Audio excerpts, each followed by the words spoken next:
అర్హులకు ఇవ్వాల్సింది పోయి వేరే వాళ్ళకి ఇచ్చిండ్రు.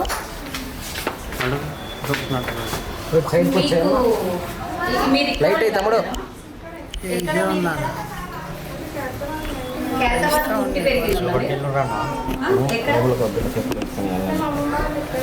మీ అమ్మమ్మ వాళ్ళు అక్కడ కాదు బేట, మీకు ఈడ గుడిసి ఉండేనా? లేదు, ఇల్లు లేదు కదా. మీరు ఇప్పుడు గవర్నమెంట్ మీకు ఇచ్చిందా? కాదు కదా. మీరు ఈడ రెంట్కి వచ్చింది అంటే మీ ఈ ఓనర్ ఎవరైతే ఉన్నారో ఆయనది కూడా ఇల్లు లేకుండే. అర్హుడు ఈయన. ఈడ గుడిసి ఉండే, ఆయనది గుడిసె పోయింది, ఆయన దగ్గర అన్ని పేపర్స్ ఉన్నాయి, అన్నీ ఉన్నాయి, ఆయనకు ఇయ్యలేరు. మీరు రెంటర్లా? ఎంత రెంట్? 5,000. 8,500 రెంట్ వీళ్ళది. విజయ్ ఈడ ముంగట్లే ఫోన్లు మాట్లాడాలి.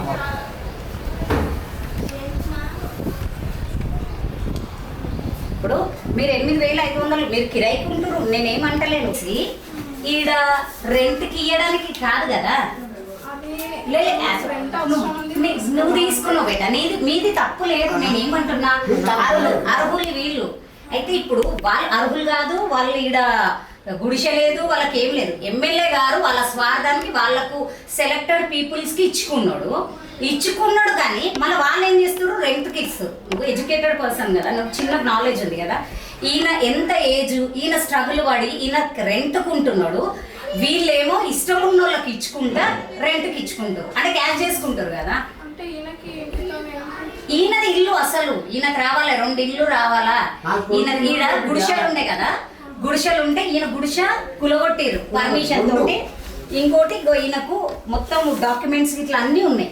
గవర్నమెంట్ ఇచ్చింది ఈయనకి ఇల్లు రావాలని, కానీ ఈయనకి ఇల్లు ఇయ్యాలి. ఇట్లా ఉంటోళ్ళు ఎంతో మంది మన దగ్గర ఉన్నారు. ఈడ అప్లై చేసుకున్నాడు ఇస్తాను, ఈయనకి ఆపేసి బడా బడా ఫైనాన్సర్లకు, బడా లీడర్లకు, ఎమ్మెల్యే గారి దగ్గర ఎవరు ఉంటారో వాళ్ళకి ఇచ్చుకున్నాడు. వాళ్ళకి ఇచ్చుకుంటే వాళ్ళేమో ఏం చేస్తున్నారు?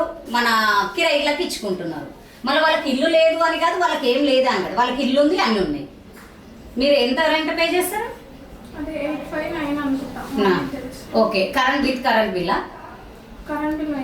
మీరే కదా. ఓకే.